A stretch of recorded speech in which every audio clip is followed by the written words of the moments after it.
welcome back. Today we have another build. This is going to be the Suncast 6x4 extra large vertical shed. We picked this up at Costco at end of the season clearance. This looked like it was going to be something we could use to store some of our bigger items outside, kind of in preparation for the winter season that'll be here in a couple of months. So we're going to put this together and we'll let you know, is it worth the buy? All right, let's take a look at what's inside the box. So this is the small parts kit. We've got a door hinge, we've got some door handles. We've actually even got a little list on the lid here, inside lid, what kind of tools we're going to need, including safety glasses and gloves. And then we've got our other small parts for the wall assembly and brackets and reinforcements. The parts themselves obviously are large. So this is the bottom platform. Remember, we're talking about 4 foot by almost 6 foot on the sides. So make sure you have a solid platform. There is a little bit of plastic still left in one of the cutouts. I may have to trim that off. Everything is pretty well grooved and slide in. The couple of pieces that are going to require some tools are like a little mid support bracket for the roof and over the door, but everything else is pretty much designed to click together. You see these walls are pretty much all one piece. There are 2 side walls, side panels that are kind of textured, and then you have 2 back walls and 2 doors. And you'll notice even on some of the pieces, not all the pieces, but some of the pieces, if there could be confusion, they've went ahead and labeled it so that you'll know which one they're referencing in the instructions. And there's our roof. I say we'll have to attach a metal truss to that, just give it a little extra support in case you have it out in an area that may get a lot of snow or heavier rain. This is the empty box. Our goal is to kind of add it underneath our little patio covering here. So it won't get a lot of weather, but it will provide us a little extra storage for like our bikes and some of that kind of stuff during the winter. So shouldn't take too long to put together. There's about 25 steps in the instruction guide. Nice pictures, references, but the weather may turn out a little bad. There are some clouds coming over. So don't want to take all day doing this. So I'm going to get started and then we'll check back in. So I thought it was important to point out, these are little tongue and groove attachments at the bottom here. And you notice they go certain ways. So like when I'm putting this sidewall up, it's going to go into these keys and then slide to the back. And that's how you'll know you're kind of locking in place. And this is also where a rubber mallet comes in handy if it's a little bit tight, which it should be. You don't want it to be wobbly or have a gap.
we're doing the truss now, I did want to point out they have some pre-drilled holes, but when it's this way, they don't really line up. So make sure to check they'll properly line up.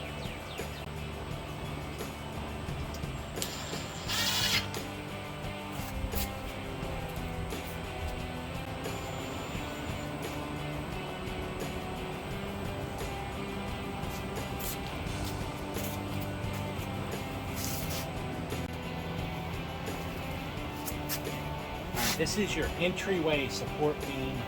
Notice it's got a channel, fits over a groove that's in there. Note the 9 screws that there are not pre-drilled, so you'll need to center it and put them into the plastic.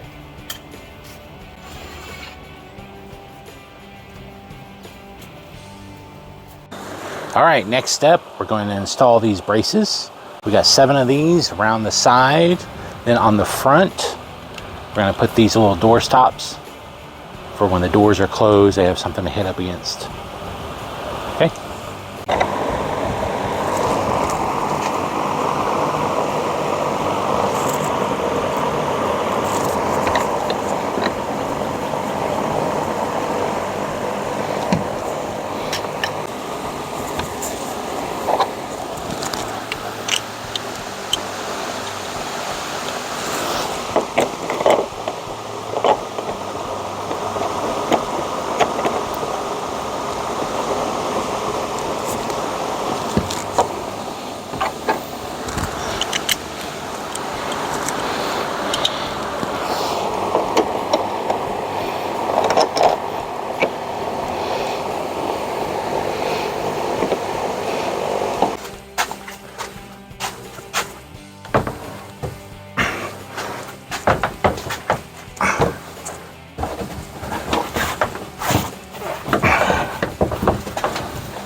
So now we're going to attach the latches. You'll notice that the plastic did not get drilled all the way through. And I think that's kind of a feature for those who don't want to add the latch. It's just a matter of driving a screwdriver through the plastic. It's pretty thin. Then you attach the bolt through that. Tighten down on the other side. Then you'll do the same thing with the receiver part of the latch. Also push through your plastic pieces, and then you'll tighten it down on the inside. Okay, so we're done. We put the latches on, we put the handles on. We actually moved it to a slightly different spot. We had to watch where it was level, make sure the doors didn't catch. We got the inside locks on. You can see I didn't miss the rain that I was trying to miss. So this is like day 2. So we got a little bit wet footprints inside, but it's dry other than that. We got our nice center supports with the metal. All that hinged in good. That went together really quick. Where I slowed down a lot was on the hinges themselves. They're very, I would say, engineered to go on a certain way. They kind of clamp. They have this screw that kind of holds the clamp on, and it's angled in a way on the plastic that the screws have to be in the precise location, which helps line up the hinges. So from an engineering point, it's done for a reason. From a DIYer, it slows you down a little bit. But hopefully this thing is going to last for a little while. It's definitely huge, definitely big. For my review, it was packed well. I think they could have added more packing, supported the box a little bit more. I know even on the outside of the box, it tells them not to put more than 4 in a stack, which means that the boxes themselves could be reinforced a little bit better. We did just kind of tumble it down the hill to get to the backyard, but it did hold up. Most everything inside is not really breakable anyway. It's all pretty much exterior stuff, so it went on pretty. As far as unpacking, there was not a lot of pieces, as you saw. I would say probably points of failure for this would be where you have metal and plastic bound by metal screws. I could see a lot of, if you move this around a lot or you do a lot of shaking or it gets shook a lot, those could pull themselves out. The material itself, though, is rugged. The metal seems okay. I don't know how it's going to hold up after a couple of seasons, but I guess we'll check back in. I would say I would worry a little bit about ventilation because there are no vents built into this. So when it's hot, it's hot. When you're out and exposed into the weather, you're going to see the plastic get beat up a little bit, I'm pretty sure. Originally we were going to put it under the deck, but what we found out is that with the size of this and the doors, you can't really open the doors easily and still have room to walk. So we kind of moved it out from underneath the deck a little bit, so it's going to get a little bit more wear and tear. But overall, and mainly because of some of the quality issues, some of the plastic pieces not quite lining up, and some of the little extra manual labor in putting it together, I give this a B-. If you're looking for a big outdoor shed, something that's relatively easy to put together, I would say make sure to have 2 people, but this will probably do you okay. And then other than those few little exceptions, it was a good build, and I would still say, even though it's a B-, worth the buy. So there you have it. If you have any questions, put them in the comments down below. Don't forget to subscribe to our channel for new content. My wife does a lot of stuff with gardening. I do stuff with putting stuff together. So together, this is our channel, and we look forward to seeing you again. All right, until then, see you later.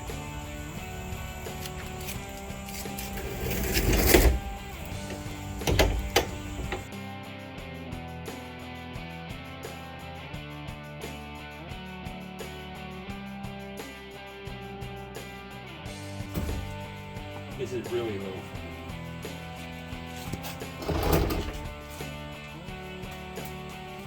They won't do it. Just 4 screws. So it's going to go pointing down. Get the whole kind of hole right in plastic. Oh, bottom. Okay.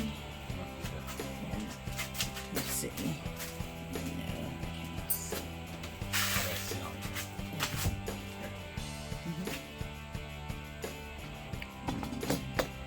We don't have to capture it on film. Okay.